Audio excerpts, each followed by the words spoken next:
Assalamualaikum warahmatullahi wabarakatuh. Di sini kelompok kami akan menjelaskan tentang tanggung jawab sosial bagi lingkungan yang beranggotakan Auliaur Rahmah, Nurdiana Khalida, dan Afia Agustina Putri. Pengertian lingkungan beserta unsur-unsurnya. Menurut Undang-Undang Nomor 32 Tahun 2009, lingkungan hidup adalah kesatuan ruang dengan semua benda, daya keadaan, sesama manusia dan makhluk hidup lainnya yang berpengaruh terhadap alam itu sendiri, kelangsungan kehidupan dan kesejahteraan manusia, serta semua makhluk hidup lain. Undang-undang tersebut juga menyatakan bahwa perlindungan dan pengelolaan lingkungan hidup adalah upaya sistematis dan terpadu untuk melestarikan fungsi lingkungan hidup dan mencegah terjadinya pencemaran atau kerusakan lingkungan hidup yang meliputi perencanaan, pemanfaatan, pengendalian, pemeliharaan, pengawasan, dan penegakan hukum. Setiap perusahaan bertanggung jawab atas sosial dan lingkungan sekitar perusahaan agar tidak hanya mengambil keuntungan dan efisiensi bisnis saja, yakni dalam bentuk mengatur, mengolah, dan mempergunakan lingkungan sebaik-baiknya.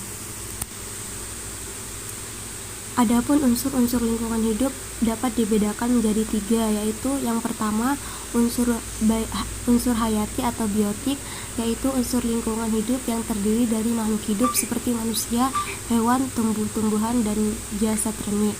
Yang kedua yaitu unsur sosial budaya, lingkungan sosial dan budaya yang tumbuh atas perbuatan manusia sebagai makhluk sosial yang merupakan sistem nilai, gagasan, dan keyakinan. Yang ketiga yaitu unsur fisik atau abiotik, yaitu unsur lingkungan hidup yang terdiri dari benda-benda tidak hidup seperti tanah, udara, air, iklim, dan lain-lain yang mempunyai peran besar bagi kelangsungan kehidupan di bumi. Pandangan Islam terhadap lingkungan.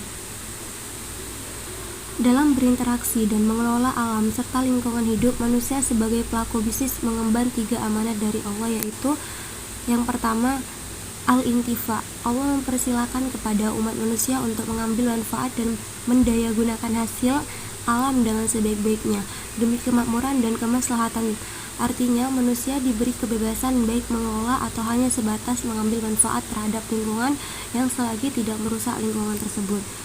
Yang kedua yaitu al-i'tibar, manusia dituntut untuk senantiasa memikirkan dan menggali rahasia di balik ciptaan Allah seraya dapat mengambil pelajaran dari berbagai kejadian dan peristiwa alam agar supaya bertambah ketakwaannya kepada Allah. Berpikirlah tentang ciptaan Allah dan janganlah berpikir tentang zat Allah.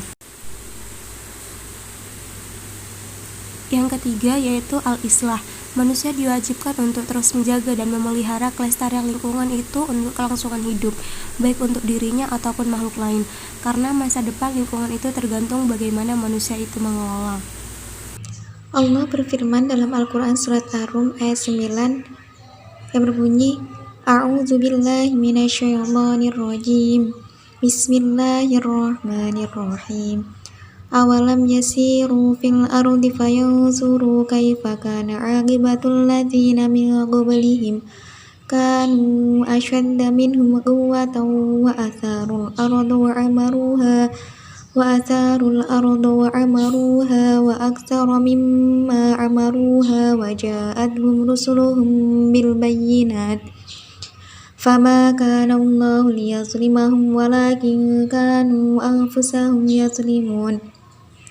Dan apakah mereka tidak mengadakan perjalanan di muka bumi dan memperhatikan bagaimana akibat yang diderita oleh orang-orang sebelum mereka? Orang-orang itu adalah lebih kuat dari mereka sendiri dan telah mengolah bumi atau tanah serta memakmurkannya lebih banyak dari apa yang telah mereka makmurkan. Dan telah datang kepada mereka rasul-rasul mereka dengan membawa bukti-bukti yang nyata. Maka Allah sekali-kali tidak berlaku zalim kepada mereka, akan tetapi merekalah yang berlaku zalim kepada diri sendiri. Dalam surat Ar-Rum ayat 9 di atas menjelaskan agar manusia tidak mengeksploitasi sumber daya manusia secara berlebihan, yang dikhawatirkan terjadinya kerusakan serta kepunahan sumber daya alam, sehingga tidak memberikan sisa sedikit pun untuk generasi mendatang. Dalam hadis pun dijelaskan dari Abu Hurairah, jagalah kebersihan dengan segala usaha yang mampu kamu lakukan. Sesungguhnya Allah menegakkan Islam di atas prinsip kebersihan dan tidak akan masuk surga kecuali orang-orang yang bersih. Hadis riwayat Tabrani. Dari hadis di atas memberikan pengertian bahwa manusia tidak boleh kikir untuk membiayai diri dan lingkungan secara wajar, untuk menjaga kebersihan, agar kesehatan diri dan keluarga atau masyarakat kita terpelihara. Al-Quran menerangkan bahwa pemanfaatan kekayaan yang tersimpan dan tersebar di alam ini tergantung pada dua hal, yakni ilmu pengetahuan yang disadarkan pada tafakur dan penggunaan akal. Ilmu yang dimaksud di sini adalah ilmu khusus dalam berbagai bidang pengetahuan dan berbagai bidang kehidupan. Kedua adalah amal. Sesungguhnya ilmu tidak akan berhasil jika tidak diikuti oleh amal dengan melakukan berbagai eksplorasi. Yang dimaksud adalah amal usaha yang terus-menerus di setiap pelosok bumi untuk mengeluarkan segala isinya, memanfaatkan kekayaannya, dan selanjutnya memakan rezeki Allah yang ada padanya.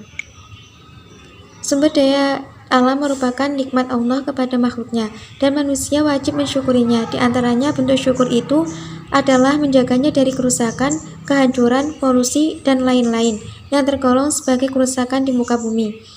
Oleh karena itu, Al-Quran menyebutkan berulang-ulang Allah tidak mencintai orang-orang yang membuat kerusakan. Sesuai dengan karakter ajaran Islam dalam upaya mengelola dan melestarikan lingkungan selalu mengedepankan etika yang bersumber dari ajaran wahyu Allah. Manusia sebagai pelaku bisnis sekaligus menjadi khalifah di muka bumi wajib memelihara apa yang ada di alam ini yang berguna untuk kemaslahatan manusia dan mencegah kerusakan alam yang timbul akibat ulah manusia.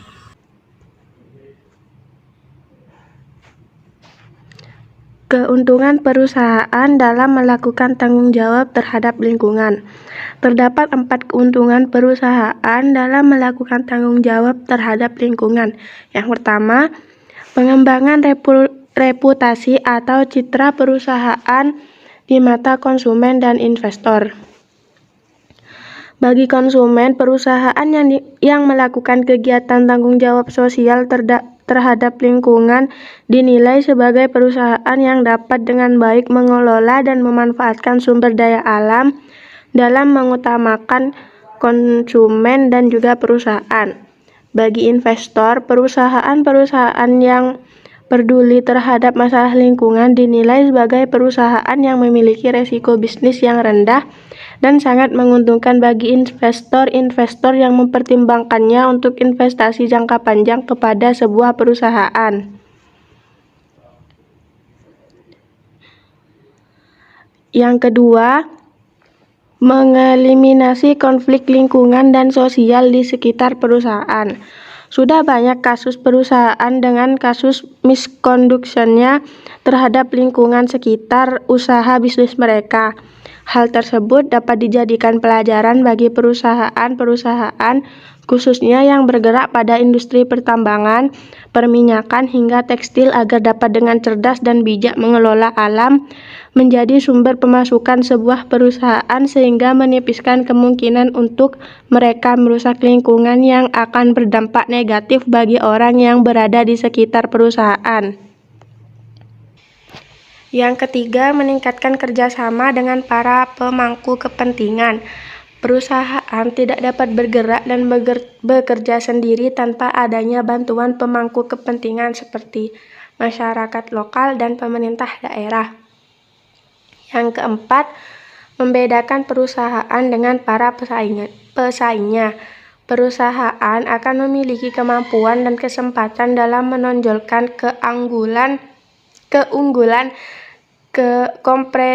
kompetitifnya sehingga dengan mudah dapat memberikan nilai plus yang berbeda dengan para pesaingnya yang tidak melakukan kegiatan sosial terhadap lingkungan.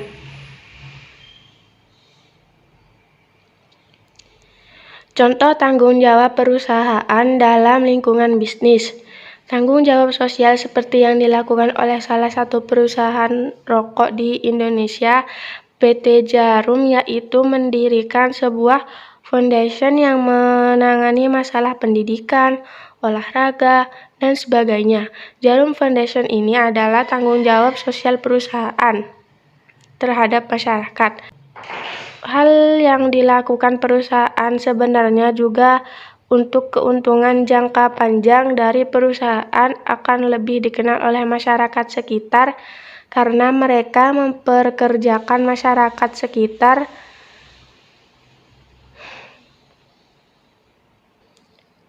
Hal-hal ini dilakukan perusahaan sebenarnya untuk keuntungan jangka panjang dari perusahaan, akan lebih dikenal oleh masyarakat sekitar karena mereka mempekerjakan masyarakat.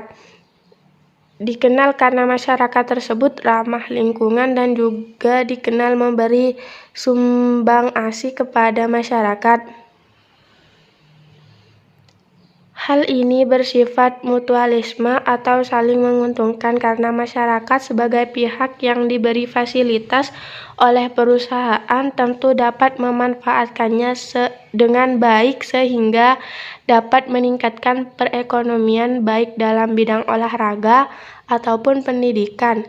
Sedangkan di pihak perusahaan tersebut maka akan semakin mengenal nama perusahaan dan dinilai baik oleh masyarakat.